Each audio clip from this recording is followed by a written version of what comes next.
누가복음 1장 26절에서 38절까지 말씀을 교독합니다. 여섯째 달에 천사 가브리엘이 하나님의 보내심을 받아 갈릴리 나사렛이란 동네에 가서 다윗의 자손 요셉이라 하는 사람과 약혼한 처녀에게 이르니 그 처녀의 이름은 마리아라. 그에게 들어가 이르되 은혜를 받은 자여 평안할지어다. 주께서 너와 함께 하시도다 하니 처녀가 그 말을 듣고 놀라 이런 인사가 어찌 함인가 생각하매 천사가 이르되 마리아여 무서워하지 말라. 내가 하나님께 은혜를 입었느니라. 보라 내가 잉태하여 아들을 낳으리니 그 이름을 예수라 하라. 그가 큰 자가 되고 지극히 높으신 이의 아들이라 일컬어질 것이요 주 하나님께서 그 조상 다윗의 왕위를 그에게 주시리니 영원히 야곱의 집을 왕으로 다스리실 것이며 그 나라가 무궁하리라. 마리아가 천사에게 말하되 나는 남자를 알지 못하니 어찌 이 일이 있으리이까. 천사가 대답하여 이르되 성령이 내게 임하시고 지극히 높으신 이의 능력이 너를 덮으시리니 이러므로 나실 바 거룩한 이는 하나님의 아들이라 일컬어지리라. 보라 내 친족 엘리사벳도 늙어서 아들을 배었느니라. 본래 임신하지 못한다고 알려진 이가 이미 6달이 되었나니 대저 하나님의 모든 말씀은 능하지 못하심이 없느니라. 같이요. 마리아가 이르되 주의 여종이오니 말씀대로 내게 이루어지이라 하매 천사가 떠나가니라. 아멘. 할렐루야. 하나님의 크신 은혜와 평강이 오늘도 변함없이 여러분 가운데 가득 넘치기를 주님의 이름으로 축원합니다. 오늘 마리아에게서 아주 깜짝 놀랄 만한 소식이 전해집니다. 가브리엘이라고 하는 천사가 나타나서 이렇게 이야기를 하죠. 31절을 보면 보라 내가 잉태하여 아들을 낳으리니 그 이름을 예수라 하라.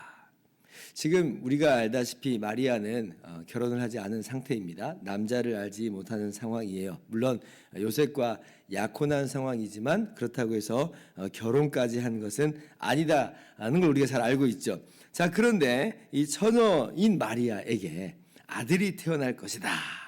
아들 낳는다는 거예요. 정상적인 남녀간의 관계를 통해서가 아니라 정말 하나님께서 아주 신비한 일을, 놀라운 일을 행하신다라고 하는 것입니다. 그런데 이제 이것이 난데없는 그런 일은 아니고요. 사실 구약의 이사야 선지자를 통해서 하나님께서 예언하여 주신 바가 있었죠. 이사야 7장 14절을 보면 그러므로 주께서 친히 징조를 너희에게 주실 것이라. 보라 처녀가 잉태하여 아들을 낳을 것이요 그의 이름을 임마누엘이라 하리라 하고 예언하신 말씀이 있어요.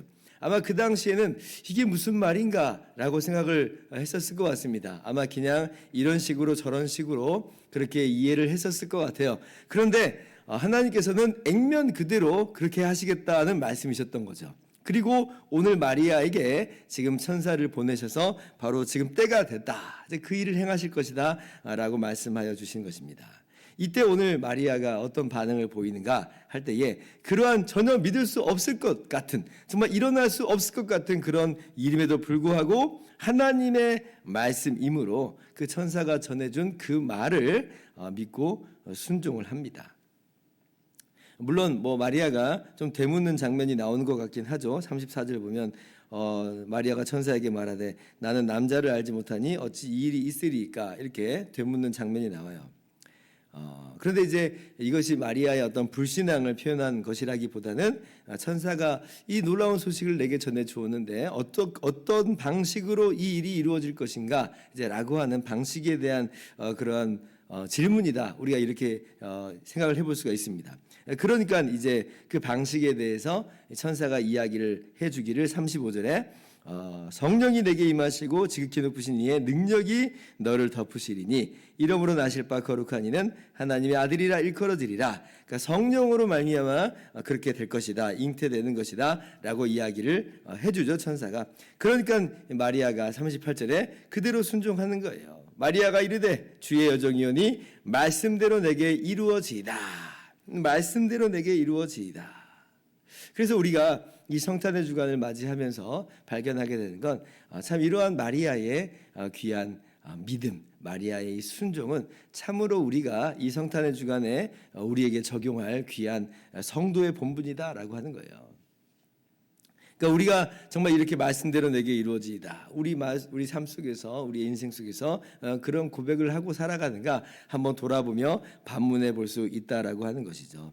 우리는 우리의 생각과 우리의 이해가 되면 그러면 뭐 순종하지만, 근데 이제 때로는 우리가 이해할 수 없는, 우리가 정말 다 헤아릴 수 없는 그런 일들에 대해서는 참으로 순종하는 것이나 주의 말씀을 따라가는 것에 있어서 우리가 주저할 때가 참 많아요. 하나님께서 분명하게 십계명을 통해서 또 우리에게 여러 가지 말씀으로 우리의 갈 길을 밝히 보여주셨음에도 불구하고, 근데 우리의 인생 속에서는 그렇게 살다가는 망할 것 같은데요. 제가 이런 생각을 우리가 덜어 한단 말이에요. 그러나 오늘 마리아의 이런 고백이 우리 입술 속에서 나올 수 있기를 바랍니다. 말씀대로 내게 이루어지이다 하면서 주의 말씀을 따라가겠노라, 주의 말씀을 붙잡겠노라, 주의 말씀을 순종하겠노라, 그렇게 따라가는 우리의 모든 삶이 될 수 있기를 바랍니다. 뭐 그렇다고 해서 오늘 마리아 같은 그런 이 뭐 또 전무후무한 일이 우리의 인생 속에서 또 일어난다, 그런 얘기는 아닙니다. 뭐 예수님이 오시면 한 번이면 되는 거지 뭐 두 번, 세 번, 네 번 뭐 별다르게 또 오는 일은 없는 거예요. 유일한 사건이라는 걸 기억하면서, 그러나 다만 우리도 기도하고 순종하기는, 하나님께서는 불가능한 일도 이렇게 행하셨을진데, 천지 만물을 창조하신 하나님, 이렇게 불가능한 일로서 처녀가 잉태하여 아들을 낳게 하시는 이 놀라운 일도 행하셨을진데, 하나님이 내 인생 가운데 행하지 못하실 일이 어디 있는가라고 하는 그런 믿음을 우리가 붙잡으면서, 하나님께 능치 못한 일이 없음을 의지하면서 우리가 오늘 또 주의 말씀을 따라 살아가는 우리 모두가 되기를 바랍니다. 자, 그러면 오늘 말씀을 통해서 하나님께서는 왜 그러면 이 처녀가 잉태하여 아들을 낳는 방식으로, 그러니까 동정녀 마리아를 통해서 예수님을 이 땅 가운데 보내시는가라고 하는 것을 한번 좀 물어봐야 됩니다. 왜 그러시는가? 다른 방법은 없으셨던 것인가? 다른 방법으로는 안 되는 것인가? 라고 할 때에 다른 방법으로는, 다른 그런 방식으로는 안 된다라고 하는 것을 우리가 좀 알 필요가 있어요. 그러니까 반드시 이렇게 하셔야만 한다라고 하는 겁니다. 히브리서 2장 14절 이하를 보면 그 내용이 명백하게 나오고 있는데요. 이렇게 기록되어 있어요. 자녀들은 혈과 육에 속하였음에 그도 또한 같은 모양으로 혈과 육을 함께 지니심은. 그러니까 예수님께서 이 땅 가운데 오신 것은 우리와 똑같은 혈과 육을, 즉 우리와 똑같은 사람이 되심으로 오셨다라고 하는 거예요. 자, 왜냐하면 계속 읽어볼게요. 죽음을 통해 죽음의 세력을 잡은 자 곧 마귀를 멸하시며 또 죽기를 무서워함으로 한평생 매어 종노릇하는 모든 자들을 놓아주려 하심이니, 그러므로 그가 범사의 형제들과 같이 되심이 마땅하도다. 이는 하나님의 일에 자비하고 신실한 대제사장이 되어 백성의 죄를 속량하려 하심이라. 이렇게 기록이 되어 있습니다. 즉 마땅하도다, 이런 방식으로만 해야 된다는 거예요. 우리 인간의 죄는 바로 인간으로서 오신 그분만이 담당할 수 있다라고 하는 것입니다. 주님께서 우리의 죄를 담당하시기 위해서, 우리 죄를 대신 짊어지고 십자가에서 죽으시기 위해서는 우리와 똑같은 사람으로서 죽으셔야 된다는 거죠. 그렇게 예수님께서 똑같은 사람이 되어서 우리 죄를 담당하신다고 한다면 누가 거기에다 대고 손가락질하거나 그건 불법이요, 그건 안 됩니다 라고 말할 수 있는 존재가 세상에 어디 있어요.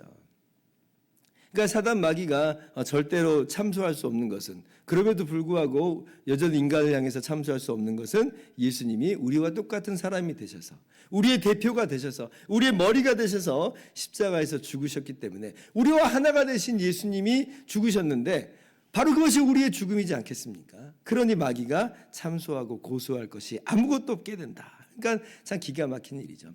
바로 이 일을 위해서 예수님이 그 하늘 보좌에서, 하나님이신 그분이, 어저께 말씀드렸잖아요. 하나님이신 그분이 낮고 낮은 땅으로 자기를 낮추셔서 종의 형체, 사람의 형체를 취하시기까지 하셨다.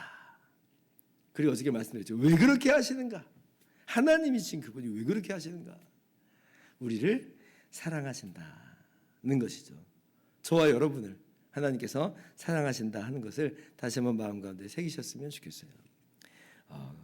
그럼 이제 또 궁금한 게 하나 더 있을지도 몰라서 한마디 더 말씀드리겠습니다. 그러면 우리는 태어날 때부터 원죄를 가지고 태어났는데 예수님이 그렇게 사람이 되어 오시면 그러면 예수님도 똑같이 원죄를 갖고 태어나시는 것 아닙니까? 라고 하는 그런 궁금함이 생기실지 모르겠는데 그래서 오늘 성경에서 뭐라고 말해요? 처녀가 잉태되어 난 것이다 라고 하시면서 그것으로도 정말 신비한 그러한 잉태고 원죄로부터 태어나는 우리와는 좀 다른 뭔가 좀 다른 방식이 그 안에 개입되어 있구나 라고 하는 것을 생각을 할 수 있는데 근데 결정적으로 35절에 뭐라고 그랬어요? 성령이 내게 임하시고 그래서 우리가 사도신경에서 성령으로 잉태하사 동정녀 마리아에게서 나시고 이렇게 고백을 합니다. 성령으로 잉태되신 거예요. 그래서 예수님은 우리와 똑같은 사람이 되어서 이 땅 가운데 오셨지만 그럼에도 불구하고 죄가 없이 태어나셨다라고 하는 것은 뭐냐면 성령으로 잉태하사 그러니까 성령께서 원죄로부터 보호하심으로 그런 방식으로 마리아에게서 나게 하셔서 예수님은 우리와 똑같은 사람이시되 죄는 없으시다 라고 하는 것을 우리가 성경을 통해서 알고 고백을 하는 것이죠. 그렇게 예수님께서 이 땅 가운데 오시게 되셨습니다. 마리아가 그 소식을 듣고 순종하면서 그렇게 하나님께서 우리 인류를 구원하시는 그런 놀라운 구원에 대한 통로와 도구로서 그렇게 쓰임을 받게 됩니다. 오늘 말씀을 기억하면서 다시 한번 적용합니다. 마리아가 그렇게 하나님의 말씀대로 내게 이루어지이다 순종하면서 나간 것처럼 우리도 우리를 구원하신 주님의 말씀에 기쁘게 순종하면서 주의 말씀을 따라 살아가는 저와 여러분들 되기를 주님의 이름으로 축원합니다. 기도하겠습니다.